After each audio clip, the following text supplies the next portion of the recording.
Sir मैं हम दोनों आप लोग आपके सामने एक गीत प्रस्तुत करने जा रहे हैं, स्वागत गीत। सर मेरा कहना,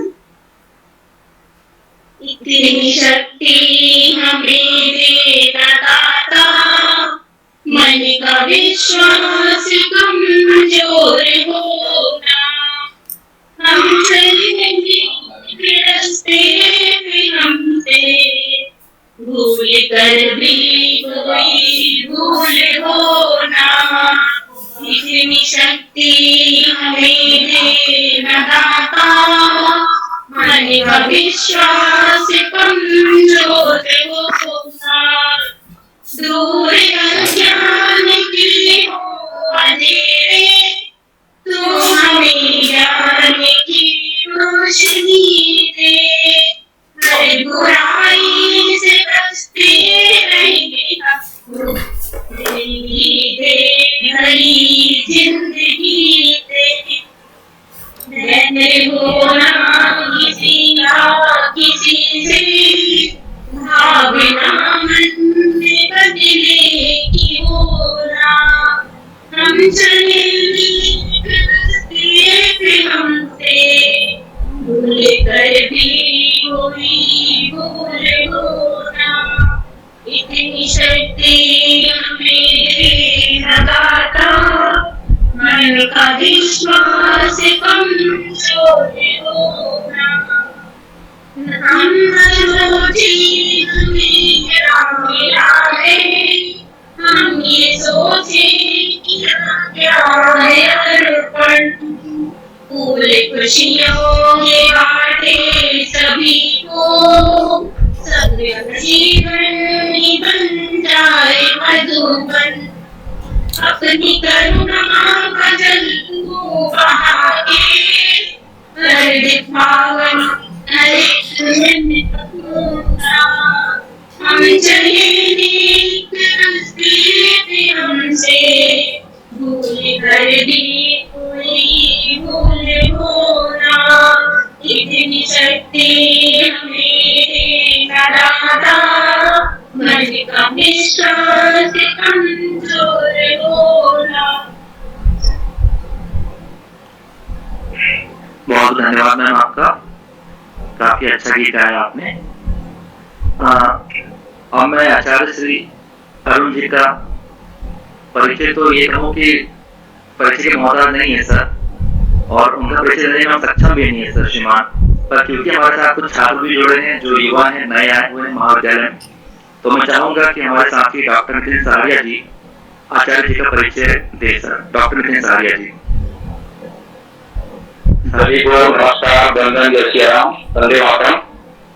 मैं डॉक्टर नितिन सहारिया, अतिथि विद्वान प्राध्यापक, राष्ट्रीय आदर्श महाविद्यालय डिंडौरी एवं राष्ट्रीय चंद्रवड़िया महाविद्यालय डिंडौरी के संयुक्त तत्वाधान में आयोजित आज दिनांक 2 अक्टूबर 2020 को गांधी जयंती के अवसर पर आयोजित व्याख्यान संवाद कार्यक्रम में पधारे हुए सभी महानुभावों का हृदय से स्वागत, वंदन, अभिनंदन करता हूँ। आज हमारे इस संवाद कार्यक्रम का शीर्षक है राष्ट्रीय शिक्षा नीति 2020 में मातृभाषा और महात्मा गांधी। परिचय के क्रम में मैं सर्वप्रथम आज के वर्चुअल संवाद कार्यक्रम के मुख्य अतिथि एवं मुख्य वक्ता श्रीमान professor doctor ADN Vajpayee sir का स्वागत, वंदन, अभिनंदन करता हूँ। आपका कर्तव्य और व्यक्तित्व इतना प्रभावी और महान है कि पूर्ण परिचय देना तो मुझे संभव नहीं है, किंतु फिर भी मैं संक्षिप्त परिचय वाजपेयी सर का आप सभी के समक्ष रखने का प्रयास करता हूँ।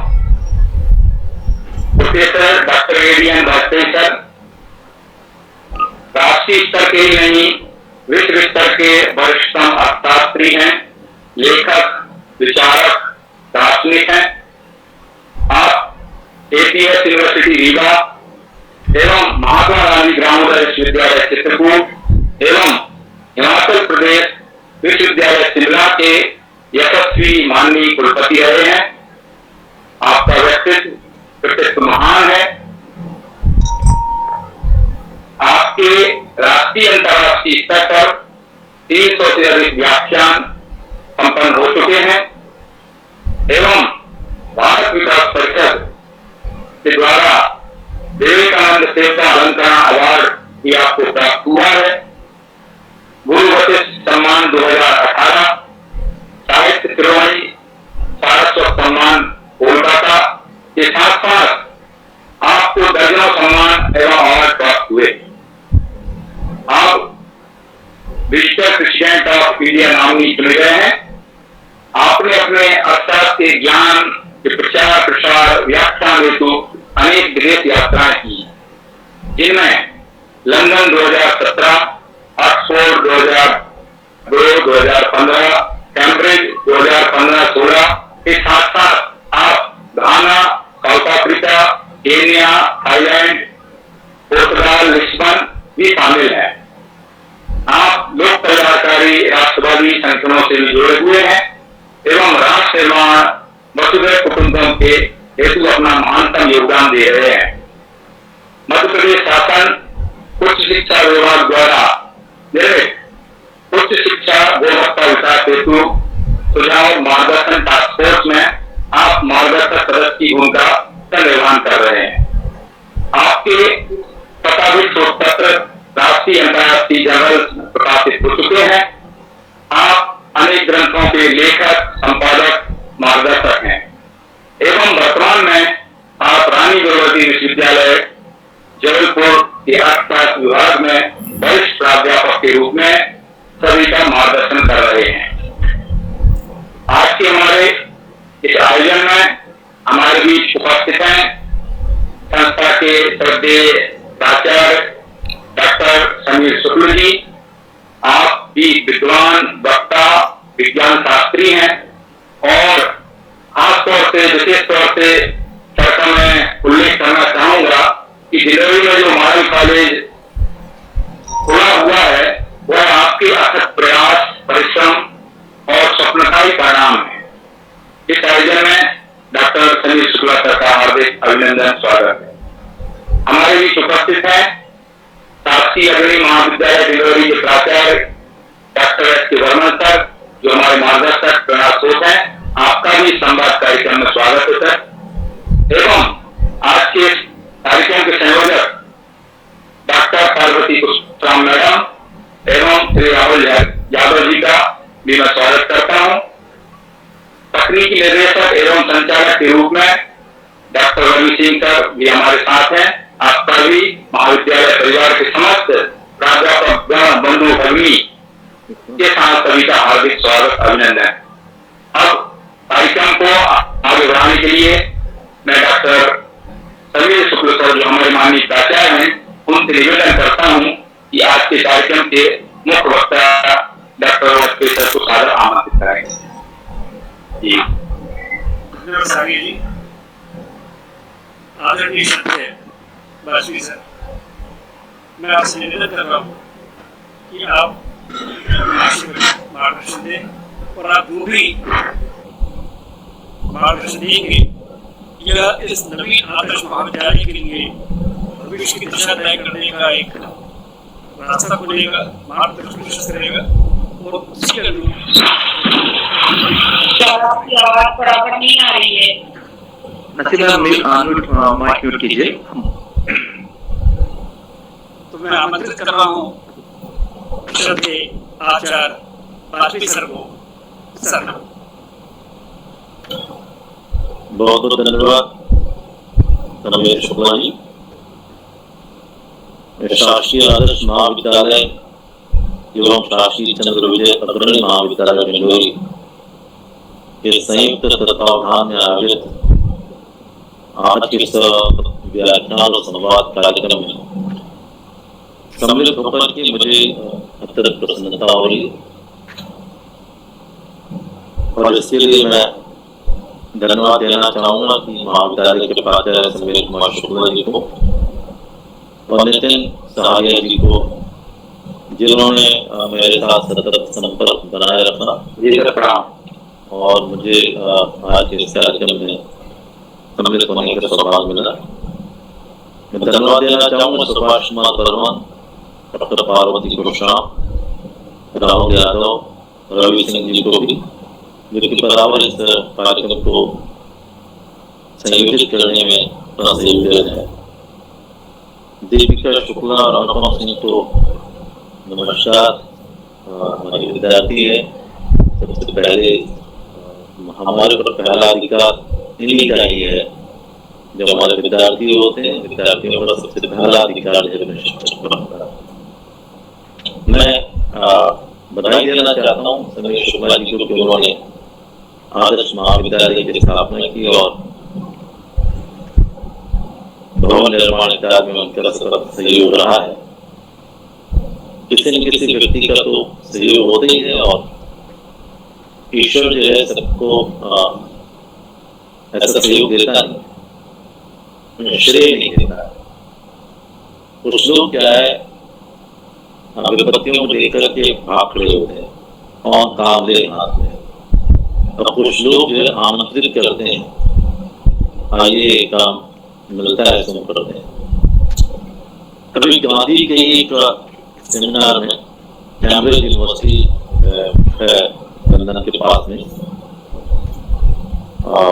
हमारे बीच में मैं देख रहा हूँ मथुरेश जायसवाल हमारे विद्यार्थी जुड़े हुए हैं, अरुण शुक्ला जी जुड़े हुए हैं, उनके चेहरा दिखाई पड़ रहा है उनको।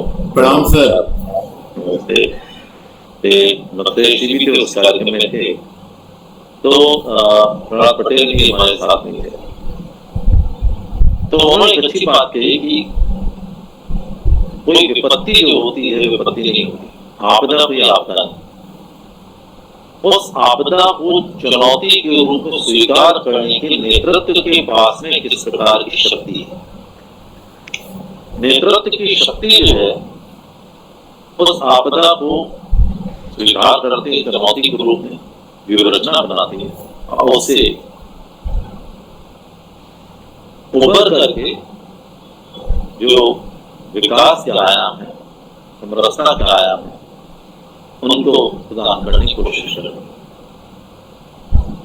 तो वैसे ही समीर शुक्ला जी के सामने ये काम आया। अभी इतिहास की बात बन रही कि ये बिल्डिंग किसने बनवाई थी। अब समीर जी को याद होगा, मथुरेश जायसवाल और शुक्ला जी जब आते हैं यहाँ पर आर्ट्स लॉ के सामने जाएंगे तो बरगद का पेड़ लगा हुआ है और एक जो है अपने गेस्ट हाउस के सामने लगा हुआ है। किसी को पता नहीं हुआ किसने वटवृक्ष लगाया। मुझे पता है, राजबली पांडे जी जो विश्वविद्यालय कुलपति बहुत पहले थे, इलाहाबाद में जो अक्षय वट है उसकी टहनी ला करके 2 लगाई थी उन्होंने। ये जो श्रृंखला है वो इलाहाबाद के अक्षय वट की श्रृंखला है, राजबली पांडे ने दोनों वट लगाया। ऐसे इतिहास बनता है। तो आपको बहुत बहुत शुभकामनाएं। और आपके महाविद्यालय का पहला कार्यक्रम है और पहले कार्यक्रम में मुझे पहली बार आने का अवसर मिल रहा है। मैं शायद डिंडोरी के किसी कार्यक्रम में सबसे पहली बार जा रहा हूँ। मंडला तो क्या डिंडोरी में पहली बार मैं पहुंच रहा हूँ, इसलिए बड़ा सुखद संयोग है और ईश्वर को बहुत बहुत धन्यवाद। राष्ट्रीय शिक्षा नीति 2020 और गांधी दोनों को जोड़ करके बात करनी है। एक परिचय तो दिया समझने कि मैं जो टास्क फोर्स कमेटी बनी है अभी राष्ट्रीय शिक्षा नीति को लागू करने के लिए प्रदेश में, उसका सदस्य बनाया गया हूँ। मुझे कोई बड़ी चीज नहीं लगती, फिर भी जो काम मिले उसे करेंगे। लेकिन ये बड़ी चीज जो बता रहा हूँ तो महात्मा गांधी की 150वीं जयंती पूरा भारतवर्ष मना रहा है। अभी लाइव टेलीकास्ट चल रहा है उनका, मेरे पास बार-बार इंफॉर्मेशन आ रहा है कि लाइव टेलीकास्ट टीवी बनते गांधी स्मृति संस्थान से चल रहा है। लेकिन मेरी वचनबद्धता आपके साथ में थी और मैं गांधी के साथ जुड़ा। गांधी वचनबद्धता के जाने जाते थे, उस कार्यक्रम को न देखकर मुझे इसमें सम्मिलित होना ज्यादा थे। उस समिति का भी मैं सदस्य हूँ। तो गांधी की 150वीं जयंती मनाई गई 2 साल से लगातार 2 बार मेरे राष्ट्रपति भवन के साथ बैठक करने का अवसर मिला है, जिसमें राष्ट्रपति जी, प्रधानमंत्री जी, कुछ गवर्नर, कुछ चीफ मिनिस्टर्स सब लोग हैं, प्रेसिडेंट लोग। तो दोनों से ही जुड़ाव है, गांधी से भी जुड़ाव है, राष्ट्रीय शिक्षा नीति से भी जुड़ाव है अपना। इसलिए सबका कुछ बातें आपके सामने अच्छी बात राष्ट्रीय शिक्षा नीति से शुरू करूंगा। राष्ट्रीय शिक्षा नीति भारतवर्ष में निर्मित हुई, लेकिन 29 जुलाई को कैबिनेट ने उसे अपनी स्वीकृति प्रदान कर दी।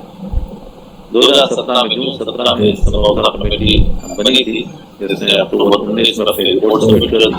बहुत लंबा विमर्श किया गया, बहुत से लोगों से विचार विमर्श किए गए, लगभग 2 लाख पंचायतों से, 6600 ब्लॉक से, 667 डिस्ट्रिक्ट से, सबसे चर्चा 2-2.5 लाख जो हमारे महानुभाव हैं, विद्वानों से भी विमर्श किया गया। विमर्श के बाद में भी 29 जुलाई को कैबिनेट ने उसे अप्रूवल दिया और तब से लगातार इस पर विमर्शों की श्रृंखला प्रारंभ हो गई। ऐसा लगता है कि जैसे कि होड़ लगी हो, दौड़ लगी हो, प्रतियोगिता चल रही हो कि कौन कितने अधिक वेबिनार, सेमिनार, व्याख्यान इत्यादि करवा सकता है राष्ट्रीय शिक्षा नीति को लेकर के। 8 अगस्त को पहली बार शिक्षा नीति को लेकर के किसी भी प्रधानमंत्री ने देश को समर्पित किया है। आज प्रधानमंत्री जी ने 8 अगस्त को पूरे राष्ट्र को समर्पित की ये राष्ट्रीय शिक्षा नीति।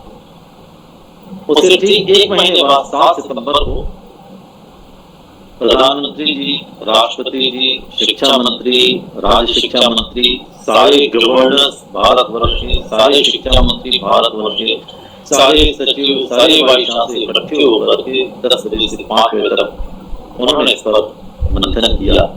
ये शिक्षा नीति के प्रति राष्ट्र की और राज्य की प्रतिबद्धता को व्यक्त करता है।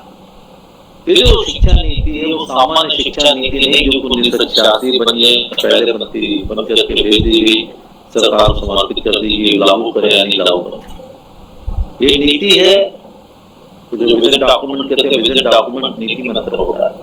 विजन में दार्शनिक पक्ष अधिक होता है, सोच से ज्यादा है। नीति में होता है हम उसको उस तरफ ले जाएंगे, नीति माने होते ही ले जाने वाला मार्ग नए से शब्द बना हुआ है। फिर राष्ट्रीय शिक्षा नीति राष्ट्रीय शिक्षा को किस ओर ले जाएगी उसके बारे में नीति स्पष्ट करती है। नीति के कई आयाम हैं, संक्षेप में बताऊं, बाकी आप सुनिएगा और पढ़िएगा।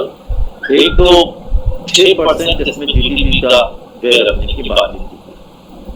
अभी वर्तमान में लगभग 13-14 लाख करोड़ हो जाएगा और $5 ट्रिलियन इकोनॉमी होगा, 30 लाख करोड़ इसके अंदर व्यय होने की संभावना है। इसमें बहुत सारे जो नियामक आयोग हमारे थे, जिसमें कि यूनिवर्सिटी ग्रांट कमीशन, AICTE जैसे थे, उनको सम्मिलित करके, उनको विलय करके एक national higher education regulatory authority बनाने का कॉन्सेप्ट इसके अंतर्गत दिया गया है। इसके अंतर्गत लक्ष्य निर्धारित किए गए, बड़े-बड़े लक्ष्य निर्धारित किए गए। 100% स्कूल जाने वाले बच्चों के लिए GER का लक्ष्य रखा है। अब जो उस एज ग्रुप में आएंगे 100% बच्चे जो है वहां पहुंचेंगे। ये 2030 तक का लक्ष्य रखा है। 2030 में 50% GER हायर एजुकेशन के अंतर्गत है। अभी जो संख्या है 26.45% है GER की, उसमें 3-3.25 करोड़ विद्यार्थी हायर एजुकेशन पढ़ते हैं। ये संख्या 7 करोड़ से बढ़कर के पहुंच जाएगी। एक बहुत बड़ा लक्ष्य विद्यार्थियों के प्रवेश के लिए किया गया। इसमें एक होलिस्टिक स्वरूप की बात की गई, एक संपूर्णता को लेकर के प्रदान करने की बात की गई। तो संपूर्णता की कुछ आयाम मैं जल्दी बता दूंगा। वो इसलिए संपूर्णता है, इसमें एक तो इंटीग्रेटेडनेस की बात की गई। इंटीग्रेशन ऐसा कि स्कूली शिक्षा को उच्च शिक्षा के साथ में जोड़ने की बात की गई। पहले स्कूली शिक्षा के अलग और उच्च शिक्षा अलग नीतियां बनती है। इसमें स्कूली शिक्षा में भी स्ट्रक्चर में थोड़ा सा चेंज हुआ है। अभी 12 साल में इंटरमीडिएट हो जाता था, अब 3 साल पहले से शुरू करके 15 साल में इंटरमीडिएट हो पाएगा। 5+3+3+4 की गुंजाइश थी। उच्च शिक्षा में परिवर्तन ऐसा किया गया, आप 1 साल के बाद भी छोड़ सकते हैं, 2 साल के बाद भी छोड़ सकते हैं, 3 साल के बाद भी छोड़ सकते हैं। 1 साल पढ़ने के बाद छोड़ेंगे तो डिप्लोमा मिल जाएगा, 2 साल बाद छोड़ेंगे डिप्लोमा मिल जाएगा, 3 साल डिग्री मिल जाएगा। 3 साल के बाद में आप चाहें तो उच्च शिक्षा में जा सकते हैं, अनुसंधान में डायरेक्ट जा सकते हैं। एक आपका इंटेंसिव प्रोजेक्ट लेके 1 साल का आप रिसर्च में जाएंगे, फिर डायरेक्ट PhD में आप इनरोल कर सकते हैं। और चाहे तो 2 साल का पीजी प्रोग्राम ही ले सकते हैं, चाहे तो आप डायरेक्ट जॉब मार्केट में भी आ सकते हैं। इसमें एक चीज और, इंटीग्रेशन में जो डिसएडवांटेज ग्रुप के बच्चे हैं, क्षेत्र हैं, उनको भी जोड़ने की बात की गई है। जो गिफ्टेड बच्चे हैं उनको भी जोड़ने की बात इसमें। इसका इंटीग्रेशन ऐसा भी है, भारतवर्ष का जितना भौगोलिक क्षेत्र है, 718 जितने समझने की जिले हैं, सब में एक बड़ी संस्थान खोलने की बात इसके अंदर कही गई। इसके अंतर्गत इंटीग्रेशन ऐसा भी है, इसमें जो इंटीग्रेशन होगा इंस्टीट्यूशंस का भी, अभी जैसे हमारे पास कॉलेजेस हैं, यूनिवर्सिटीज हैं, ये एफिलिएशन वाला सिस्टम खत्म हो जाएगा, तो 15 साल में एफिलिएशन खत्म हो जाएगा। तो ऐसी स्थिति में जो विश्वविद्यालय हैं, जो रिसर्च वाले विश्वविद्यालय रहेंगे और कुछ टीचिंग वाले विश्वविद्यालय रहेंगे और ऑटोनॉमस डिग्री देने वाले विश्वविद्यालय हो जाएंगे, तो बहुत अधिक मर्जर की भी बात है। इसी में ही जो है वो कॉम्प्रिहेंसिव एजुकेशन की बात की गई। कॉम्प्रिहेंसिव एजुकेशन से तात्पर्य है जो आपकी जो पढ़ाई लिखाई करिकुलम की हो रही वो तो होगी, इससे वोकेशनल एजुकेशन की बात भी जोड़ दी गई है। इसमें जो है जो एक्स्ट्रा करिकुलर एक्टिविटीज है उनको जोड़ दिया गया, को करिकुलर एक्टिविटीज को भी जोड़ दिया है। तो मल्टी डिसिप्लिनरी एजुकेशन और रिसर्च को साथ साथ दे जाने वाली इसके अंदर बात है। विद्यार्थियों का जो व्यक्तित्व है उसको पूरा प्रकट कराने वाला जो अवसर है वो शिक्षा नीति के अंतर्गत प्रदान किया जाएगा। कोई भी संस्था एकांगी होकर काम नहीं कर सकती, एक संस्था ही नहीं सकते, चाहे वो एग्रीकल्चर की हो, चाहे वो इंडस्ट्री हो, चाहे टेक्नोलॉजी कोई भी हो, उसमें बहुआयामी बहुविधायी शिक्षा बनानी पड़ेगी। शिक्षा को रोजगार परक बनाने की बात इसके अंतर्गत कही गई है, इससे वोकेशनल एजुकेशन को लेकर के बात है। साथ ही साथ जो इसमें इंक्लूसिवनेस भी है, इंक्लूसिवनेस में कोई ऐसा क्षेत्र नहीं बचेगा, कोई ऐसा वर्ग नहीं बचेगा, कोई ऐसा विषय नहीं बचेगा जिसको इसके अंतर्गत इंक्लूड न किया जाएगा। तो होलिस्टिक एजुकेशन में कॉम्प्रिहेंसिव भी है, इंक्लूसिवनेस भी है और मल्टीडिसिप्लिनरी एजुकेशन, सारी चीजें इसके अंतर्गत सम्मिलित जाती हैं। अनुसंधान को विशेष महत्व दिया गया, इसे नेशनल रिसर्च फाउंडेशन की कल्पना इसके अंदर की गई है, जो कि जिसमें साइंस के, टेक्नोलॉजी के, इंजीनियरिंग के, आर्ट्स एंड ह्यूमैनिटीज के, सोशल साइंस के सारे सब्जेक्ट आ जाएंगे। सारे कोई भी अनुसंधान में जा सकता है, चाहे वो स्कूली शिक्षा का टीचर हो या हायर एजुकेशन टीचर हो या स्कॉलर्स हो, एमफिल की बात खत्म हो गई है, तो यह सामान्य कोई भी व्यक्ति हो जो इनोवेट करना चाहता हो वो भी इसमें अनुसंधान में अपना प्रोजेक्ट दे सकता है। लेकिन प्रयोजनमूलक अनुसंधान होगा जिसमें कि हम ज्ञान सृजन के लिए अनुसंधान करेंगे या फिर समाज की समस्याएं, उद्योग की समस्याएं, कृषि की समस्याएं, इनके लिए अनुसंधान करेंगे या सरकार को नीति निर्माण करने के लिए उसका अनुसंधान करेंगे। एक राष्ट्रीय शिक्षा आयोग बनाने की भी बात की गई है, जिसके शिक्षा मंत्री जी उसके चेयरमैन रहेंगे। नामकरण जो ह्यूमन रिसोर्स मिनिस्ट्री के मानव संसाधन मंत्रालय था वो चेंज करके जो शिक्षा मंत्रालय कर दिया गया है। मानव संसाधन के भाव दूसरे रहते हैं और शिक्षा का भाव से तात्पर्य संसद बनाना है, संस्कार बनाना है, व्यक्तित्व निर्माण, ये सारे भाव लेकर के कर दिए। शिक्षा मंत्री उसके अध्यक्ष रहेंगे, कुछ उसके सदस्य रहेंगे 25 और एक एग्जीक्यूटिव डायरेक्टर जो है वो बने। इसके अंतर्गत जो संस्थाएं काम करेंगी, एक संस्था काम करेगी जैसे मैंने बताया national higher education regulatory authority, एक रहेगी higher education grants commission, UGC उसका नाम हो सकता है चेंज करेंगे, और एक बनेगी नेशनल एक्रेडिटेशन अथॉरिटी एनएए बनेगी, नैक को चेंज करेंगे। और सबसे महत्वपूर्ण इसका है जनरल एजुकेशन काउंसिल जो पूरे पाठ्यक्रमों को बढ़ाने की बात है। इसके अंतर्गत जो है वो आईसीटी को बहुत महत्व दिया गया है, इंफॉर्मेशन कम्युनिकेशन टेक्नोलॉजी। इसके माध्यम से पाठ्यक्रमों का निर्माण और पाठ्यक्रमों किस प्रकार से हम प्रदान कर सकते हैं विद्यार्थियों के पास, उसका भी प्रशासन भी इसके माध्यम से होगा और मूल्यांकन भी इसके माध्यम से करने की बात होगी। प्रवेश के लिए भी इसके अंदर बात हुई, एक नेशनल टेस्टिंग एजेंसी जो बनाई गई है, पहले से बनी तो सेंट्रलाइज किया गया है, फिर विश्वविद्यालय महाविद्यालय चाहे तो उससे बच्चों के प्रवेश के लिए उसे सुविधा दे सकता है।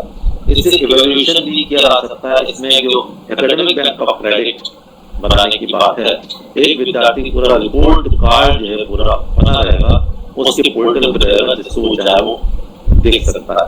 तो आईसीटी का केंद्र में रहता है, क्योंकि 27 पॉइंट्स हैं दोनों इसमें पूरी जानकारी में। 10 पॉइंट हायर एजुकेशन रिलेटेड है, 10 पॉइंट जो प्राइमरी मिडिल एजुकेशन रिलेटेड है, और 7 पॉइंट है आईसीटी से दोनों जो भी काम होते चले जाए। तो इसमें सबसे महत्वपूर्ण काम एक स्ट्रक्चर क्रिएट किया गया और दूसरा कल्चर इसमें दी गई। तो कल्चर वाला पार्ट जो जीईसी देखेगा कि किस प्रकार का पाठ्यक्रम हो, किस प्रकार से मल्टीडिसिप्लिनरी एजुकेशन हो, इंटरडिसिप्लिनरी एजुकेशन हो, होलिस्टिक एजुकेशन कैसे बन पाए, कॉम्प्रिहेंसिव एजुकेशन कैसे बन पाए, इसके लिए बहुत प्रयास करने पड़ेंगे। हर एक संस्था को अपना एक आईडीपी बनाना पड़ेगा, इंस्टीट्यूशन डेवलपमेंट प्लान, जिसके माध्यम से संस्था विकास होगा और सबके इंडिपेंडेंट बोर्ड ऑफ गवर्नेंस होंगे, जो कि टोटल ऑटोनॉमी प्रदान करने की चर्चा है इसके अंदर। एक कुल मिलाकर के ये राष्ट्रीय शिक्षा नीति का मसौदा जो मैंने संक्षेप में आपके सम्मुख प्रस्तुत किया है। हम चाहेंगे विस्तार से आप में से कुछ लोग जो जागरूक, सारे शिक्षक जागरूक होते हैं, कुछ अधिक जागरूक होते हैं, कुछ कम जागरूक होते हैं। तो अधिक जागरूक है उसको पढ़े समझे, अब कहीं दिक्कत होती तो मुझे फोन करें, मैं आपको बताने की चेष्टा करूंगा। जो गांधी कहाँ पहुंचते हैं यहाँ पर, तो गांधी देखिए गांधी की सामान्य व्यक्तित्व थे। मैंने परसों एक व्याख्यान दिया था Indira Gandhi national open university में, काफी अच्छा व्याख्यान, आज भी एक व्याख्यान दिया था। गांधी भारतवर्ष की आत्मा है। आज मैंने बोला था गांधी की अपरिहार्यता पर, जिस प्रकार से शरीर बिना प्राण के, बिना चेतना के, बिना आत्मा के नहीं रह सकता, उसी प्रकार से गांधी के बिना न केवल भारत बल्कि विश्व की हम कल्पना नहीं कर सकते। यदि सामाजिक विकास, सामाजिक जिसका एवोल्यूशन कहते हैं, जिसमें कि भिन्न भिन्न जातियों, वर्णों, धर्मों की जो विकृतियां हैं उनको दूर करके कोई एक मॉडल सबको जोड़ने वाली बात है, क्या वो कौमी एकता हो या सामाजिक समरसता। वो जिस प्रकार से हर जनों को अपने साथ लगाते हैं, अस्पृश्यता निवारण की बात करते हैं, उनके साथ रहते हैं, बीच में जाते बैठते हैं, हमारी सामाजिक समरसता की बात है। जिस प्रकार से वो ईश्वर अल्लाह तेरो नाम की बात करते हैं, कहते हैं आपको बाइबल पढ़ने की आवश्यकता नहीं है, क्योंकि उनके सारी चीजों को मैं ग्रहण कर लेता हूँ, मुझे ईसाई बनने की जरूरत नहीं, ईसाई धर्म में पालन कर लेता हूँ, इस्लाम ग्रहण करने की जरूरत नहीं, क्योंकि इस्लाम के सारे मापदंडों को मैं ग्रहण करता हूँ। यहाँ मैं कहना चाहूंगा धर्मांतरण की बात लेकर के भी काफी तेजी से चल रही है।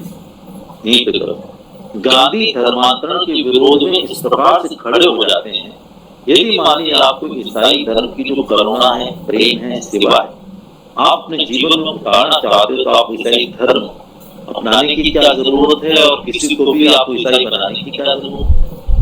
मैं किसी पार्टी के प्रतिनिधि के रूप में नहीं बोल रहा हूँ, किसी विचारधारा, मेरे बात गांधी को लेकर पढ़ना। इसी प्रकार से इस्लाम की समयबद्धता, उनकी जो इकोनॉमी फ्रूगैलिटी है, उसको हम जीवन में उतारना चाहते हैं, उनके खैरात को उतारना चाहते हैं, ज़कात को उतारना चाहते हैं, उनके रोजे को जीवन में उतारना, उपवास की करुणा को उतारना चाहते हैं, तो हमें इस्लाम धर्म अपनाने की क्या जरूरत है, या किसी को हमें इस्लाम बनाने की क्या जरूरत है। तो इनके विरोध में गांधी खड़े होते हैं कौमी एकता के विरोध में। यही नहीं, जब जैनियों का परिग्रह उन्होंने लिया, तो वो जैनियों से बड़े जैन, उनको जैन धर्म अपनाने की जरूरत नहीं। बौद्ध की करुणा यदि तो बौद्ध बनने की जरूरत नहीं। तो न केवल सनातन धर्म के जितने समझिए कि आयाम है उनमें, और सनातन धर्म के इतर जो इस्लामिक और समझिए क्रिश्चियनिटी, इनके जब सारे गुण ले लिए उन्होंने, तो गुण लेकर के एक सनातनी व्यक्ति जो हो सकता है भारतवर्ष की आत्मा चेतना को लेकर के, वो हमारे बीच में खड़ा है। इसलिए गांधी को मैं अपरिहार्य, आज मैंने बोला था गांधी अपरिहार्य इसलिए। दूसरी बात गांधी के साथ में क्या है, आर्थिक व्यवस्था के लिए देखना है, तो अर्थव्यवस्था के लिए अभी तो प्रधानमंत्री जी ने कहा था we should be vocal for local, स्वदेशी की बात शुरू। इस स्वदेशी का जनक कौन है? स्वदेशी नाम चिपक के रह गया गांधी के साथ। इससे पहले भी स्वदेशी की बात की, लोग विवेकानंद भी जब राष्ट्रवाद की बात, स्वदेशी की बात, अरविंदो घोष ने स्वदेशी बात की, गोखले ने बात की, तिलक ने बात की, दयानंद सरस्वती ने बात की, और लेगेसी शुरू करें तो आदि शंकराचार्य से स्वदेशी संस्कृति संस्कार बात हो जाए। लेकिन गांधी ने उसको एक यंत्र के रूप में बना करके स्वदेशी को लेकर चला। लेकिन जो बात भी प्रधानमंत्री जी ने की, गांधी के साथ थोड़ा सा जोड़ करके देखना चाहिए। गांधी जी ने कहा विश्व vocal for local, local for global, मतलब लोकल को ग्लोबल से भी जोड़ना है। तो गांधी स्वदेशी के नाम पर विदेशी वस्तुओं की होली जला रहे हैं। लेकिन लिखने के लिए जो कलम प्रयोग लाते हैं मेड इन इंग्लैंड, भारत में कलम नहीं बनता। जो कागज यूज करते हैं मेड इन इंग्लैंड, जो चश्मा लगाते हैं वो मेड इन इंग्लैंड, घड़ी जो पहनते मेड इन इंग्लैंड। जो उनकी आवश्यकता से जुड़ी हुई चीजें हैं, भारतवर्ष आज की तारीख में राफेल जरूरी है, राफेल लेना भी उस स्वदेशी की जो जो हमारा पैरामीटर है उसमें सेट हो जाता है, वो हमारी आवश्यकता है, सुरक्षा की आवश्यकता है। इस दृष्टि से जो आधुनिक परिप्रेक्ष्य में गांधी की अपरिहार्यता को उनके स्वदेशी मॉडल को भी, लेकिन जब गांधी कहते हैं कि गांव में भारतवर्ष रहता है, तो गांव की अपनी प्रकृति, गांव अपनी संस्कृति, गांव की अपनी संरचना है। मैं बार बार कहता हूं गांव में खेती किसानी से डिस्टर्ब नहीं करना। कृषि है, भूमि है, भूमि सुखदेव संसाधन है, वन संपदा सुखदेव संसाधन है, पशु संपदा सुखदेव संसाधन है, इनको ले लीजिए। और गांधी कुटीर उद्योग की बात करते हैं, गांधी खादी ग्राम उद्योग की बात करते हैं। गांधी कभी खाली खेती की बात नहीं करते, कुटीर उद्योग की बात। कुटीर उद्योग गांव के साथ साथ चलता है। यदि गांव के शिल्पियों को गांव के संसाधनों से लेकर कृषि को विकसित करें, कृषि पर आधारित उद्योगों को विकसित करें, दोनों को लेकर तो कुटीर उद्योग बड़ा जाल बन जाएगा चारों। तब जब अभी पलायन हुआ ना कोविड-19 के अंतर्गत 4.5 करोड़ पलायन करे गांव के लोग, वो पलायन नहीं होता।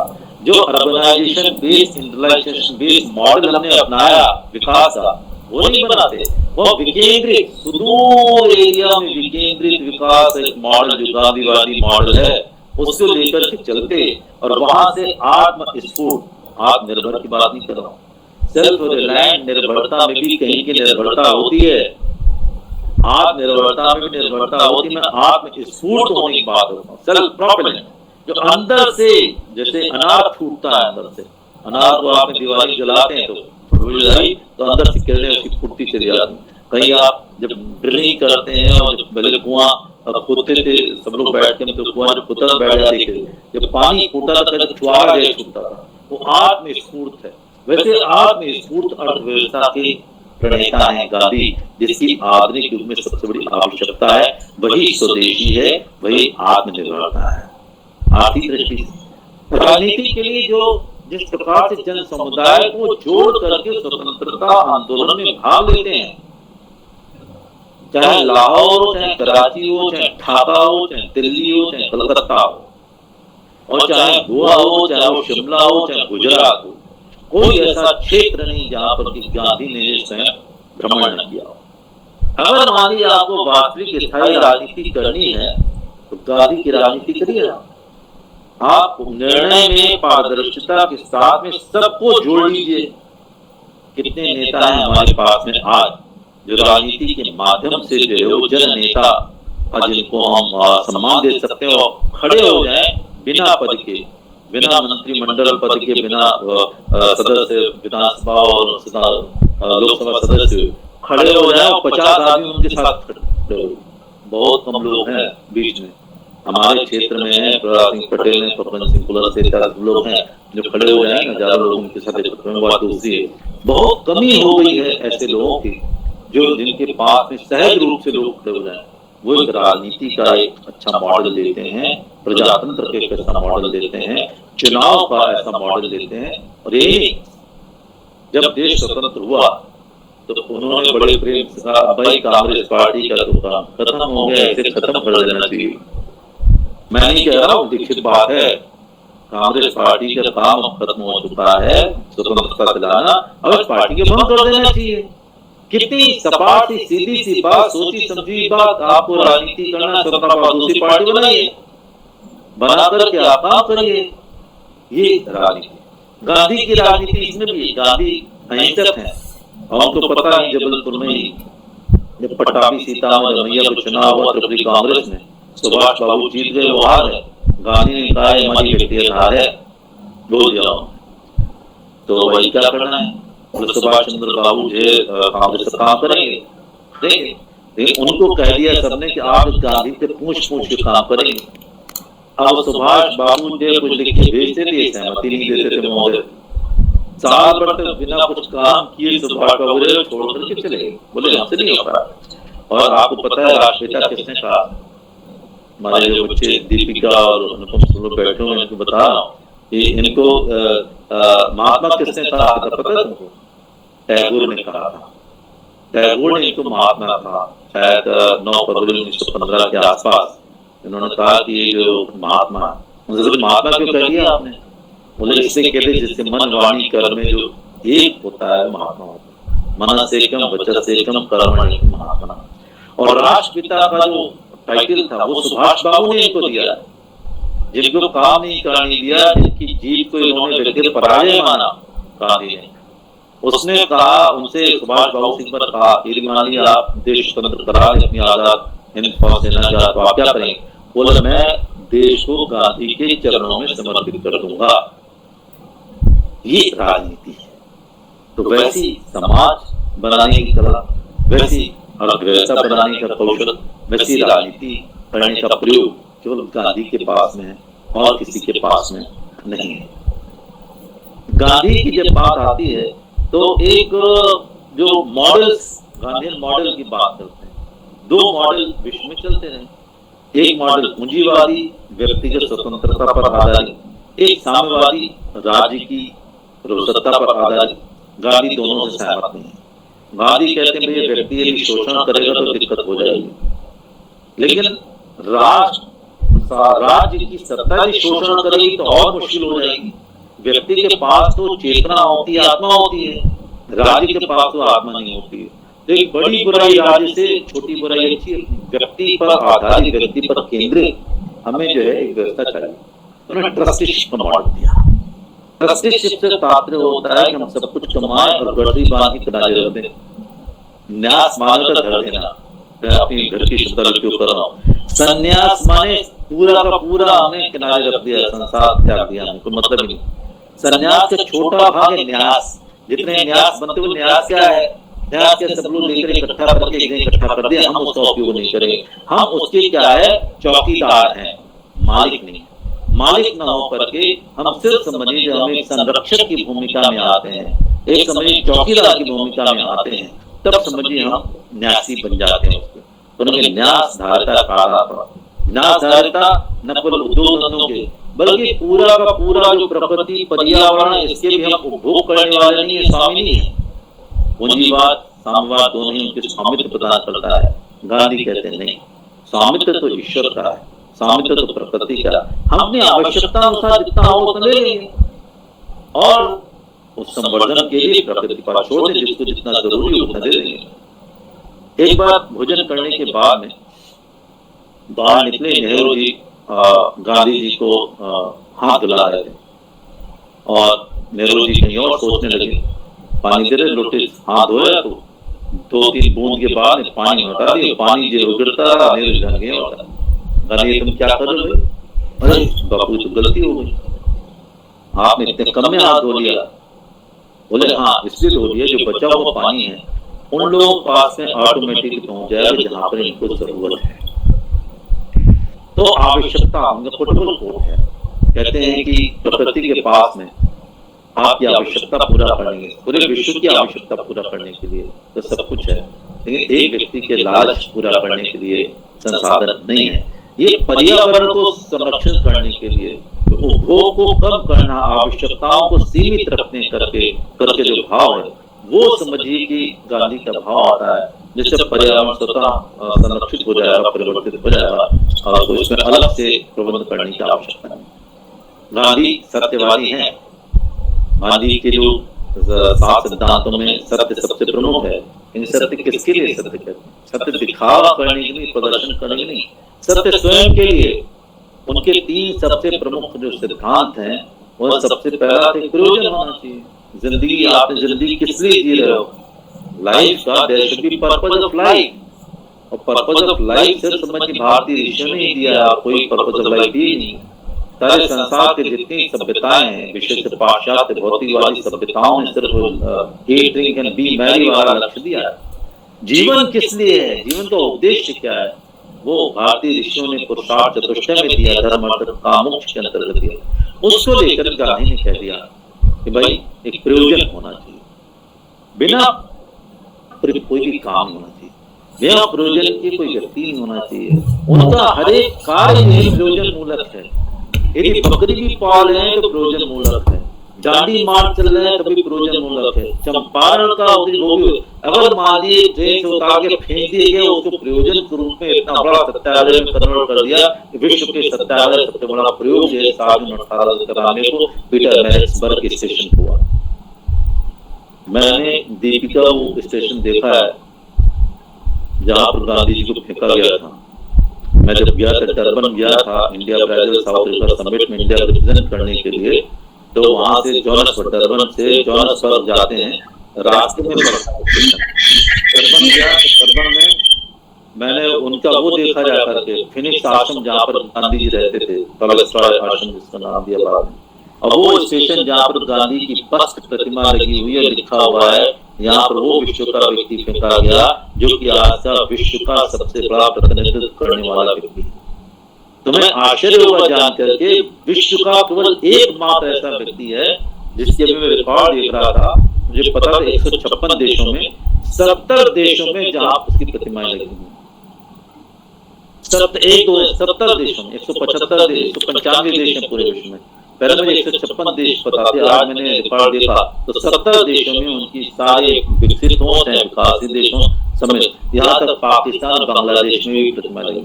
पाकिस्तान में जो लेकिन प्रतिमा लगी वो अच्छी नहीं लगी मुझे। पाकिस्तान प्रतिमा ऐसी लगी जैसे वो ऐसे हाथ दे रहे हैं और जिन्ना ऐसे हाथ किए उनकी तरफ किए हुआ, मतलब तो वो अच्छी, लेकिन प्रतिमा पाकिस्तान लगी हुई है, बांग्लादेश में भी उनकी प्रतिमा जो है वो लगी हुई है। और विश्व के सारे लोग, टॉप के लोग जो थे वो गांधी को मानते हैं। 1930 में टाइम मैगजीन ने man of the year Gandhi को बताया था। 5 बार नोबेल प्राइज देने के लिए उनका नाम प्रस्तावित हुआ, ब्रिटिश गवर्नमेंट खड़ी हो जाती थी इनको नोबेल प्राइज नहीं देना, 5 बार उनको दिया। अब गांधी जैसे नोबेल प्राइज से कई गुना अधिक उनका व्यक्तित्व उनके लिए जरूरत नहीं है, लेकिन फिर भी नाम तो उनका चला। 2 अक्टूबर 2007 शायद से इसको विश्व शांति दिवस के रूप में मनाने का संकल्प इसका लिया है। जब देखता हूँ कौन सी तारीख है, yes very correct, United Nations ने जो है 2 अक्टूबर 2007 में जो इसको अंतरराष्ट्रीय विश्व शांति दिवस के रूप में मनाने का लक्ष्य रखा गया। ये है गांधी का व्यक्तित्व जो कि अंतरराष्ट्रीय स्तर पर स्थापित है। मैं जब यहाँ गया था घाना में, जिसका उल्लेख किया समीर जी ने हमारी यात्राओं में, घाना की जो राजधानी आगरा है, वहां पर एक एसोसिएशन कॉमनवेल्थ यूनिवर्सिटीज लंदन के मैं वर्ल्ड काउंसिल का मेंबर था। वहाँ कोफी अन्नान जो यूनाइटेड नेशंस के सेक्रेटरी जनरल थे, उनका भाषण था। जो वहां से उतरे तो मुझे देखा, हमने हाथ मिलाया, you are from India, yes I am from India, oh you are from the land of Gandhi.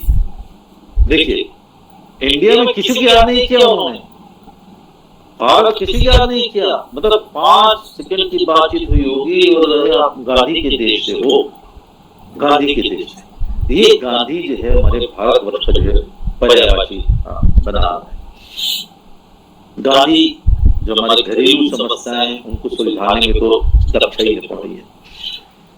अभी हम लोग देखते हैं भारतवर्ष की सीमाएं जो है, सीमाओं पर आक्रमण हो रहा है, अतिक्रमण भी हो रहा है, आक्रमण हो रहा है। चीन से हमारे संकट बने हुए हैं, पाकिस्तान से संकट बना हुआ है, इधर नेपाल से संकट आरंभ हो गया है, श्रीलंका भी कभी कभी आवाज उड़ाता है, बांग्लादेश पर हमें जो विश्वास नहीं है, सुदूर सीरिया तुर्की के जो है झंझट युद्ध शुरू हुए हैं, नॉर्थ कोरिया साउथ कोरिया में युद्ध की संभावनाएं बनी हुई है, नॉर्थ कोरिया और अमेरिका हमेशा समझिए तनातनी में बने रहते हैं, इजराइल अमेरिका के बीच में तनातनी जो बनी रहती है, जो न्यूक्लियर पावर की रेस में सारा विश्व चलता चला रहा है, भारत वर्ष भी उस रेस में चलता चला है। चीन से थोड़ी सी हमको धमकी मिलती है, हमारा डिफेंस का बजट एकदम से बढ़ जाता है और डेवलपमेंट बजट हमारा कम हो जाता है। छोड़ा डॉक्टरों 1 लाख करोड़ रुपए हमको खर्च करने पड़े तुरंत समझिए अपने डिफेंस के ऊपर, सारे स्टैटिस्टिक्स हमारे पास हैं। वो जब आता है तो उससे हमारे डेवलपमेंट के एक्सपेंडिचर, पॉवर्टी रिमूवल के हुए, एग्रीकल्चर डेवलपमेंट, इंफ्रास्ट्रक्चर डेवलपमेंट, सारे खर्चे हमारे कम हो जाते हैं। ऐसे समय गांधी हमको याद आते हैं। जब पहली बार बैठक हुई थी राष्ट्रपति भवन में, उसमें प्रधानमंत्री मोदी जी आए थे चीन की यात्रा करते हुए, एग्जैक्ट डेट तो नहीं पता है, आए थे। तो हमने कहा कि आपने गांधीवादी ढंग से ही चीन के राष्ट्रपति से जो बातचीत की, जिस प्रकार से उनकी बात हुई थी, संवाद सबसे पहले, संवाद में संकोच नहीं। गांधी खुद कहते थे जब द्वितीय विश्व युद्ध की बातें चल रही थी, तब गांधी ने कहा उस समय के आप जो मुसोलिनी हिटलर से बात क्यों नहीं करते हैं, उनसे बातचीत करिए, संवाद करिए और विश्व युद्ध की विभीषिका को झेलता। ये गांधी की बात। वो गांधी हमको इसमें याद आते हैं जब सारा विश्व जो है वो युद्ध के कगार पर खड़ा हुआ है, अशांत बना हुआ है। आप समझिए शस्त्र अस्त्र की जो अंधी दौड़ है उसमें चलता चला जा रहा है। ऐसे समय में गांधी हमको याद आते हैं। आवश्यकता इस बात की है किसी प्रकार से इन सबको इकट्ठा करके एक मंच में ला करके, देखिए यूनाइटेड नेशंस फेल हो चुका, 1944 में द्वितीय विश्व यूनाइटेड नेशंस बना था, उससे पहले लीग ऑफ नेशंस बना था।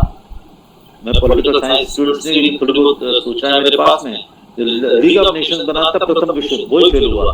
तब जब दोनों ही फेल हो गए तो शांति स्थापित करने के लिए कोई न कोई तो रोल मॉडल हमारे पास, वो रोल मॉडल हमारा अपना हुआ, गांधी का रोल मॉडल हुआ। हमें संवाद के माध्यम से, वार्ता के माध्यम से 1 बार नहीं, 2 बार नहीं, 3 बार नहीं बात करेंगे, विश्व जनमत को हम अपने पक्ष में बनाएंगे।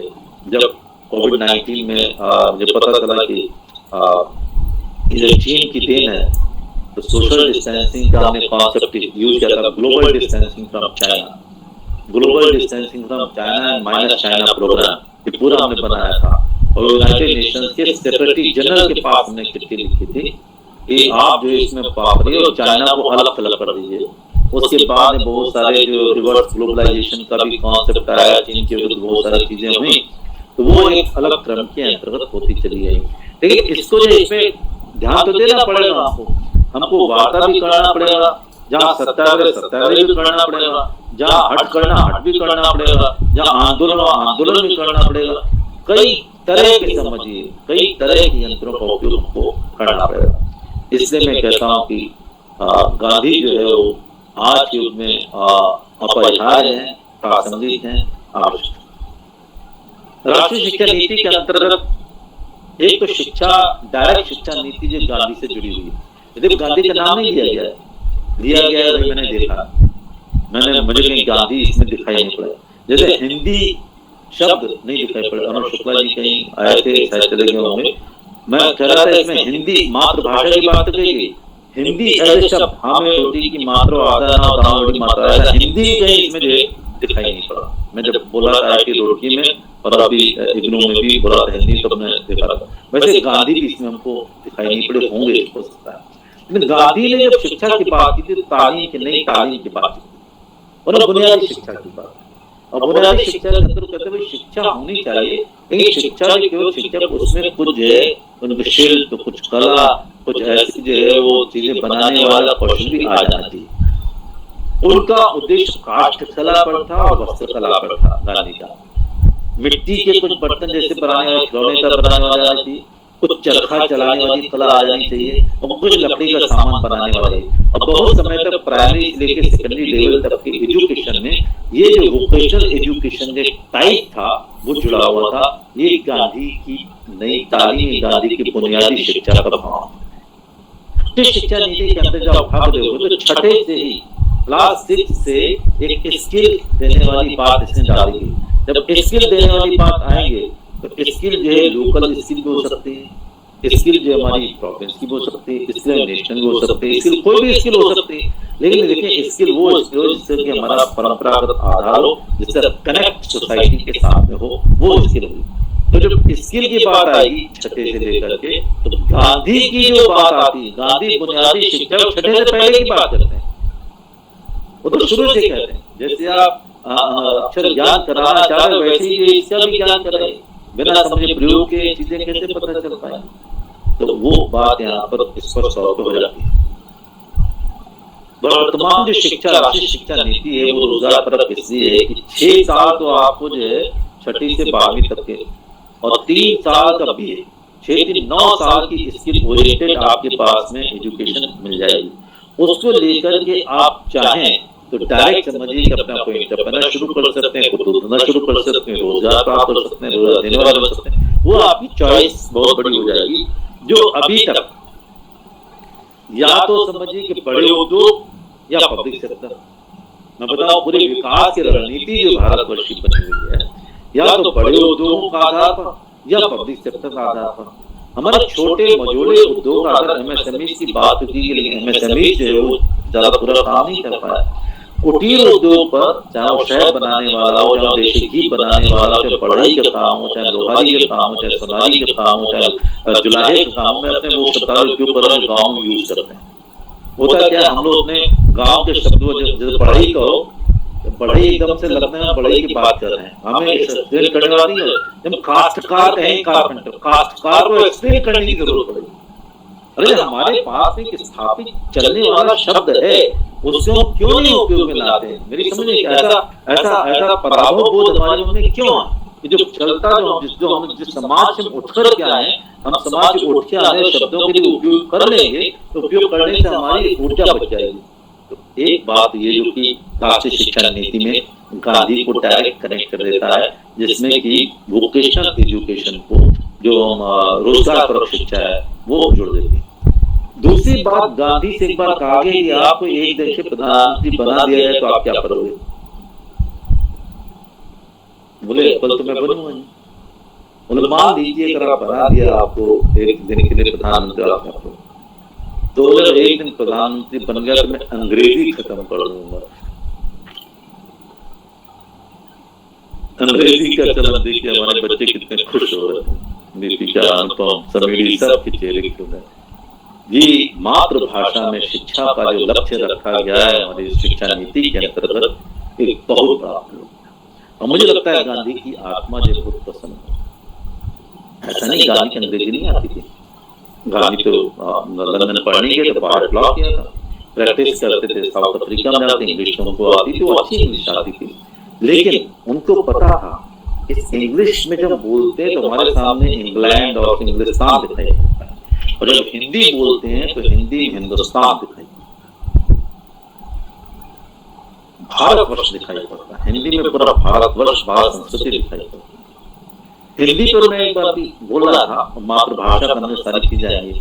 त्रिभाषाई सूत्र के अंतर्गत बहुत सारी बातें की जो हमारा एक्सप्लेनेशन मातृभाषा में है। मातृभाषा हमारी संस्कारों भाषा होती, घर में पहली बार पैदा होने में माता पिता के सामने बोली जाती मातृभाषा है। हमारे महाकौशल में जो हमारी अपनी भाषा बोली जाती है, जैसे बुंदेली भाषा में यहाँ बोलते हैं, बघेली रीवा बघेली बोली जाती, छत्तीसगढ़ी बोली जाती, अवधी बोली जाती, भोजपुरी बोली जाती, ये सारी ब्रज बोली जाती है, भोजपुरी, ये सारी भाषाएं जो मातृभाषा, जो देशज भाषाएं, जो कि अभिव्यक्त करते हैं, भाषा व्यक्त करते हैं। दूसरी होती व्यवहार की भाषा, वो हिंदी हो सकती है जिसमें व्यवहार करते हैं। तीसरी व्यापार की भाषा, व्यापार की भाषा व्यापार कहलाता है। व्यापार भाषा अंग्रेज यहाँ पर, अंग्रेजों ने व्यापार की भाषा अंग्रेजी रखी थी। दो जो लोग आई, बात आप जो है मिडिल जो इनका ग्रुप है, बाजार है हिंदी का, तो अमेरिका से हिंदी पढ़ते लोग आ रहे। हमें व्यापार रूस में पढ़ा, रूसी भाषा में पानी चाहिए, चीनी भाषा आनी चाहिए, फ्रेंच आनी चाहिए, जापानी आनी, ये सारी बात। मैं उस भाषा को बिल्कुल नहीं बोलना चाह रहा, भाषा का पूरा क्षेत्र अलग हो रहा है। तो मातृभाषा में जब शिक्षा की बात की जाएगी तो गुजरात प्रांत के बच्चे गुजराती पढ़ेंगे, मराठा प्रांत मराठी पढ़ेंगे, हम लोग अपने जो हिंदी में पढ़ेंगे, राजस्थान और राजधानी सबकी अपनी मातृभाषा में लोग पढ़ेंगे। तो जब 3 साल अर्ली चाइल्ड केयर एजुकेशन, 2 साल क्लास 1 टू क्लास 2, फिर 3 साल, फिर 5वां, फिर 3 साल 8वां, फिर 2-2-4 करके 12वें तक आप मातृभाषा में पढ़ाई। किसने रोका? मातृभाषा में पढ़ाने से क्या होगा कि जो ऊर्जा, हमारी ऊर्जा, समय जो बचता है वो बच जाएगा। अभी क्या घर में हम अपनी मातृभाषा में बच्चे को बात करते हैं और पढ़ने जाता है इंग्लिश मीडियम स्कूल में। इंग्लिश मीडियम में जब पढ़ने के लिए जाएगा बच्चा तो एक तो उसकी समझ नहीं आती बातें, समझने के लिए वहाँ होमवर्क दे दिया जाता है। जो होमवर्क दिया जाता है तो होमवर्क देकर जब घर में आता है तो मम्मी पापा चलो ये हमारे समझ में आता नहीं भैया, क्या तुम बता रहे हैं, एक ट्यूटर लगा दो। तो ट्यूशन लगाने का जैसे पब्लिक स्कूल में जाने का एक स्टेटस सिंबल हो गया है, वैसे ट्यूशन पढ़ाने का भी स्टेटस सिंबल हो गया। हम में से जितने लोग बैठे हो किसी ने ट्यूशन नहीं पढ़ी होगी। एक हमारे समय में जो ट्यूशन पढ़ने जाता था, ट्यूशन पढ़ने जाने वाले को कमजोर माना जाता था, उसका समाज में जो है स्थान नहीं होता था। तो लड़का ट्यूशन पढ़ने जा रहा था उसको एक दृष्टि से हम लोग देखते थे। मैं आपको 12वीं तक की बात, 12 BA तक की वही बात थी। कोई कहीं पढ़ने पर अपने जब से क्लास में पढ़ते थे, हाँ यदि मान लीजिए समझ नहीं आ रहा है तो सारे शिक्षकों के द्वार खुले हुए थे। जबलपुर में ही MA में करा, इकोनॉमिक्स करा, हमारे प्रोफेसर राठी थे, प्रोफेसर नाथ थे, इंडिया में जाया करता, प्रोफेसर दास से जाता था, बैठता था। ट्यूशन के लिए नहीं, समझ नहीं बात गए, सुन के चले जाए। अब एक ट्यूटरिंग का उसमें पैसे खर्च हो रहे हैं। पहले इंग्लिश मीडियम स्कूल में प्रवेश के लिए पैसे, उसे लाइन लगाना, उसके बाद में ट्यूशन के लिए पैसे, और घर में समझ नहीं आ रहा। बच्चा जो है वो बच्चे की आत्मा सोचती है भैया कौन सा पाप किया हमने पैदा होकर के यहाँ पर, इतना बोझा ला करके, पढ़ाई लिखाई है नहीं, खेलने कूदने समय नहीं, संगीत के लिए समय नहीं, घर के काम के लिए समय नहीं, बच्चों के साथ में समय नहीं। हम लोग जब थे अपने समय देखिए कितने खेल खेलते थे, गुल्ली डंडा हम लोग खेलते थे, पोलिया हम लोग खेलते थे, क्रिकेट हम लोग खेलते थे, सारे खेल खेलते थे। डांट भी पड़ती थी, ये पढ़ते क्यों नहीं हो। उस चीज को इसके अंदर कंट्रोल कर दिया गया। जो curricular activities, extra curricular activities, उसके लिए मार्क्स देने वाली बात इस शिक्षा नीति में कर दी गई है। तो खाली पढ़ाई लिखाई नहीं, पढ़ाई के साथ साथ यदि आपकी हॉबीज पेंटिंग में है तो पेंटिंग करिए, आप म्यूजिक में म्यूजिक जाइए, स्पोर्ट्स जाइए, एनसीसी में जाइए, एनएसएस में जाइए, और सबका एक प्रोजेक्ट जैसा बनाकर उसे मार्क्स आपको दिए जाएंगे। आप एग्रीकल्चर पढ़ रहे हो, माता पिता जरूरत है आपको, हमको भी जो खेती किसानी करना है इस समय में, ठीक है, कोर्स वर्क आप अपने ही गांव की खेती किसानी में किया, माँ बाप की सहायता भी की, वहां से पूरा मॉडल बना के ले आपने ये काम किया। अभी तो BSc करने वाला विद्यार्थी जो गांव में खेती किसानी करना नहीं चाहता। ये जो भाव है मातृभाषा को लेकर के आगे लाने, ये गांधी की भावना है जिसको लेकर के आगे है। गांधी जो श्रम को महत्व देता है, गांधी तकनीकी को भी महत्व देता है। गांधी के बारे में ये वो किया गया, गांधी जो एंटी टेक्नोलॉजी, गांधी तकनीकी के कभी भी विपक्ष में नहीं थे। हाँ, तकनीकी जो श्रम को प्रतिस्थापित करने वाली नहीं होनी चाहिए। यदि किसी तकनीकी से मनुष्य का श्रम जो है प्रतिस्थापित हो गया तो वो ठीक नहीं है। गांधी कहते थे हमें एक ऐसा चरखा चाहिए जिसमें कि 6-7 तकवे हो, तकवे, एक तकवे से जो रुई से धागा काटते थे, एक तकवे वाले चरखे थे। कई ये तकनीकी विकास की बात। गांधी जो विकास से विरोधी मानते हैं, गांधी विकास विरोधी नहीं। गांधी कहते हैं विकास किसके लिए? गांधी के केंद्र में मानव है, गांधी केंद्र में व्यक्ति है, मानवीय मूल्य है। ये राष्ट्रीय शिक्षा नीति जो है वो मानवीय मूल्यों को भी स्थापित करने में बहुत अधिक महत्व देती है। राष्ट्रीय शिक्षा नीति लिबरल आर्ट्स की बात है, राष्ट्रीय शिक्षा नीति नालंदा तक्षशिला की बात करती है, राष्ट्रीय शिक्षा नीति धर्म की बात करती है, राष्ट्रीय शिक्षा नीति प्रेम की बात करती है, विश्वास की बात करती है, परोपकार की बात करती है, जितने जीवन मूल्य हमारे बात 64 की 64 कलाओं की बात है। राष्ट्रीय शिक्षा देशज ज्ञान की बात करती है। ये सारी चीजें जब आ जाएंगी तो गांधी की जो सोच थी मातृभाषा से लेकर के ज्ञान को लेकर के, बुनियादी जो वोकल एजुकेशन है उसको लेकर के, देशज ज्ञान से लेकर के, और वैश्विक परिदृश्य में किस प्रकार से हम अपनी शिक्षा को स्थापित कर सकते हैं। गांधी उनके समकक्ष कौन है। एक श्लोक पढ़ रहे थे, उसमें लिखा था कि राम रावण का युद्ध कैसा हो, राम रावण का युद्ध जैसा क्या तुलना की जा सकती है।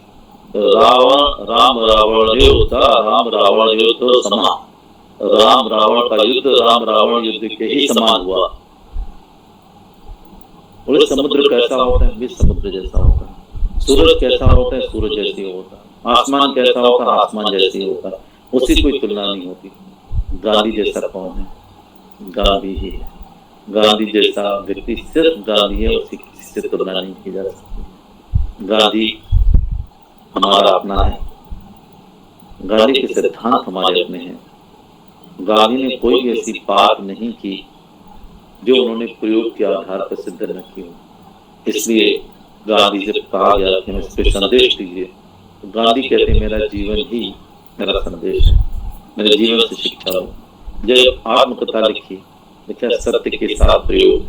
सत्य के जो बोलने वाले हैं, विश्व में दो ही सबसे बड़े लोग हैं, एक जाल बर्नार्ड शॉ, दूसरे गांधी।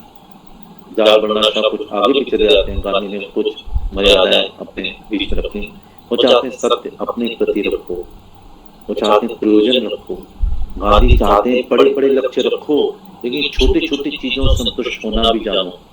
बड़ी सोच रखना चाहिए व्यक्ति को, लेकिन छोटी चीजों से संतुष्ट होना चाहिए। उदाहरण तौर हम चाहते हैं बहुत ऊंचे पद पहुंच जाए, लेकिन जो मिल जाए भी उससे ले लेना चाहिए, उससे संतुष्ट होने की आदत होनी चाहिए। गांधी के जीवन में बहुत सारी घटनाएं हैं। एक महिला जाती है उड़ीसा में, जाते हैं धन संग्रह करने के लिए। एक बुजुर्ग महिला आती है, कहती मुझे गांधी दर्शन करने हैं। ठीक है, गांधी बैठ गए, अपने खूंट से एक सिक्का निकाल के देती है गांधी को। गांधी ने अपने पास रखी। जमनालाल बजाज कहते तो हम धन संग्रह हमको करना, हमको दे। बोले तुम चेक्स रखो, सैकड़ों रुपए रखो, ये सिक्का तो उसके जीवन भर की कमाई है, वो माथे पर लगाते हैं, ये मेरे लिए पूंजी है, मैं तुम्हें नहीं दे सकता। और भी कई घटनाएं। गांधी देखते हैं नदी के किनारे एक महिला स्नान कर रही है, उससे माँ तुम कपड़े नहीं पहनो, गीले कपड़े क्यों पहनो, बोला हमारे पास दूसरी धोती।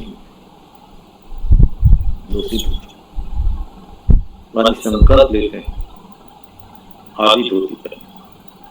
ये गांधी है। गांधी पर से माँ आती है, हमारा बेटा गुड़ ज्यादा खाता है, 15 दिन बाद आना, बेटा गुड़ नहीं खाया करो। माँ कहती है पहले भी कह सकते थे, मतलब पहले मैं खुद भी गुड़ ज्यादा खाया करता था, मैं खुद ही गुड़ ज्यादा खाता हूँ, कैसे। गांधी पर बोलना तलवार की धार पे चलना। गांधी पर आप बात करें खुद झूठ फरेब में रहे। गांधी पर बात करें तो खुद मांसाहार करें। गांधी पर बात करें खुद मदिरा पान करें। गांधी पर बात करें खुद लूट खसोट में रहें।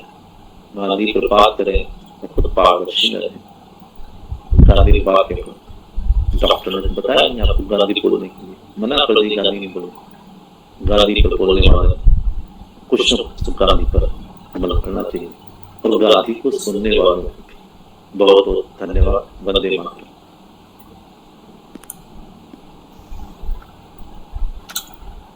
आदरणीय श्रद्धेय डॉक्टर कासिम साहब, आपके व्यक्तित्व का जो प्रकाश है, जिसके कारण डिंडोरी जिले के बाहर के भी कुछ विद्वान साथी जुड़े, सेवानिवृत्त जुड़े, मैं उसको प्रणाम करता हूँ, उनका अभिनंदन अभिवादन भी करता हूँ। हमारे साथ ओपी मोगा जी हैं हिमाचल प्रदेश से, वो जुड़ते हैं। अजय मिश्रा जी सीधी से वो जुड़े हैं। मथुरेश जायसवाल जी वो भी जुड़ते हैं, और भी बहुत सारे लोग हमारे साथ जुड़ जाते हैं। कल्पना शास्त्री जी दुबई में रहती, मंडला की हैं आपके, वो दुबई में रहती हैं आजकल, हमारे विद्यार्थी हैं, हमारे साथ किया है, तो वो मुझे वो भी जुड़ती सुनते हैं हमारे लेक्चर। जब हमने आपका कार्यक्रम तय किया था और चर्चा की थी, एक संकोच था मन में कि डिंडोरी में नेट की दिक्कत होती है, कितने लोग जुड़ पाएंगे, क्या हो पाएगा। हमें बहुत प्रसन्नता है कि नेट ने बाधा खड़ी नहीं की और हमारी उम्मीद से अधिक लोग इसमें जुड़े रहे, और आपका जो डॉक्टर अनुराधा वशिष्ठ जुड़ी हैं, जो कि पंजाब पंबाला में है। नसीम बानो हमारी विद्यार्थी है, जो पहले डिंडोरी बुआ विषय में थी, अभी कहीं चली गई विद्यार्थी, वो भी जुड़ी। प्रणाम करता हूँ। विमल कौशल हमारा अजय मिश्रा जी का। सर, आपने जो आशीर्वचन दिए, मार्गदर्शन दिया, एक मार्ग प्रशस्त किया है, जिसके आधार पर हम मॉडल कॉलेज का भविष्य तय करने का प्रयास करेंगे। और जब भवन पूर्ण हो जाएगा तो निश्चित रूप से हम चाहेंगे कि आप भौतिक रूप से उपस्थित होकर के मार्गदर्शन दें और निरंतर मार्गदर्शन मिलता रहे, क्योंकि प्रदेश का पहला model college government model science college बना था। उसके बाद अब डिंडोरी को खोला, हम चाहते हैं कि इस आदिम क्षेत्र में, जनजातीय क्षेत्र में, उसी की टक्कर का ये महाविद्यालय खड़ा हो पाए।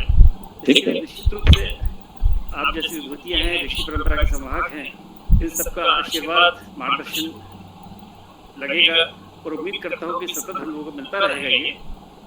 इसी के साथ पूरे डिंडोरी जिले की ओर से, महाविद्यालय की ओर से आपका हृदय से बहुत बहुत आभार, अभिनंदन, वंदन और सादर चरण स्पर्श प्रणाम करता हूँ सर।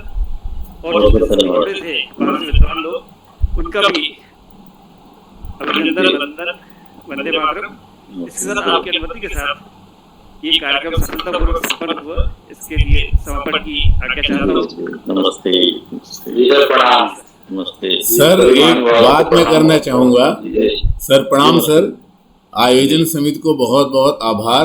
सर आज आपका व्याख्यान सर बहुत ही अब अतुलनीय था, और सर जो सुनने वाले मैं देख रहा था, जितने भी श्रोतागण हैं सर वाह विह्वल होकर सुन रहे थे, एकदम एकटा कोई हिल नहीं रहा था सर, मतलब किसी ने मुंह नहीं किया। बहुत ही अच्छा रहा सर, ऐसे श्रोता मतलब बहुत कम मिलते हैं सर। ये सभी श्रोताओं को मेरा प्रणाम सर, बहुत अच्छा रहा सर। बहुत ऐसी जानकारियां मिली जो सर हमें पढ़ने से नहीं मिलती। ये उनके सम्मान और श्रद्धा का प्रतिफल है। हमारे अंदर क्या है हम तो बस बोलते हैं। ठीक है जी, नमस्ते सर, आनंद आ गया सर, बहुत बहुत प्रणाम सर। हम लोग सभी महानुभावों को प्रणाम। ठीक है, दीपिका जी, अनुपम जी, दोनों को नमस्ते। सर ज्ञान वर्षा हो गई सर आज तो। जी नितिन जी नमस्ते। जी सर, प्रणाम जी, प्रणाम सर। जबलपुर की जानकारी, गांधी जी की जानकारी, वाकई में सर ये पढ़ने से नहीं आती सर, बहुत पढ़ना पड़ता है। सब आता है, इसीलिए कहते हैं शास्त्र, सत्संग और ध्यान जी, 3 ही मार्ग होते हैं। शास्त्र अध्ययन करिए, बहुत बड़ी, या सत्संग कर लीजिए, गुरु का सत्संग, जैसे ये सत्संग हो गया, या ध्यान में उतरिए। ये मैंने कहा योग वासिष्ठ बोला है। योग वासिष्ठ कैसा ग्रंथ है जिसमें भगवान राम और वशिष्ठ ने को बताएगा। योग वासिष्ठ जो पढ़ लेता है वो सिर्फ संन्यास का जंगल का ही रास्ता दिखाई पड़ता है, वो दिखाई नहीं पड़ता उससे। तो जो आदरणीय आचार्य जी, जी प्रणाम आचार्य जी। आचार्य जी, आपकी वाणी में बहुत सम्मोहन है, ये मैंने आज महसूस किया। यूं तो हम आपका संबोधन सुनते हैं यूट्यूब में भी और संगोष्ठी में भी, पर जो जादू आप रखते हैं बांध के, वो वाकई अब हम तो शायद नहीं सीख पाए सर इस जीवन में, पर आपके दिव्य दर्शन जरूर करना चाहेंगे सर। जब भी सर मौका मिले हमें आज्ञा दीजिएगा अपने चरणों को स्पर्श करने का सर। ये नर्मदा का करंट है। जी सर, जी सर, हम लोग रोज दर्शन करते हैं। ये नर्मदा का करंट है। इस नर्मदा करंट ने रजनीश को दे दिया, मैं शिवगी को दे दिया, वही करंट कुछ हमारे पास में आ गया। बिल्कुल सर, बिल्कुल है सर, मेरा कुछ भी नहीं। जी सर, सब नर्मदा मैया कृपा है। जी सर, जी। आप तो ऐसा समझिए, जो आप कॉलेज बन रहा है ना, इसके लिए एक पर्टिकुलर एरिया चुन लीजिए बैठ करके। जी सर। और इसको जो हमारी जो आदिवासी सभ्यता है इसको केंद्र में रखिए, और इसको वैदिक संस्कृति से, नितिन जी इतिहास के वेत्ता हैं, इनको साथ में रखिए अपने। तो जो वैदिक, जो प्रकृति से जुड़ा हुआ जो व्यवहार है आदिवासियों का, और आदिवासी शब्द को भी हम थोड़ा सा अलग कर दें। तो आदिवासी शब्द हमारे उसमें कोश में ही नहीं, कहीं मिलते ही नहीं है, तो ब्रिटिशर्स हमको दे गए। ये सब क्षत्रिय हैं, हमारे वर्ण व्यवस्था में क्षत्रिय ब्राह्मण और जो व्यवस्था उसके अंतर्गत ये सब भी रहते हैं इसमें, और वही इनके अंदर ओज है, वही इनके विद्या है। आप पाएंगे इनके जो नाम भी रखते हैं, या तो महाभारत कालीन नाम है, रामायण कालीन नाम है।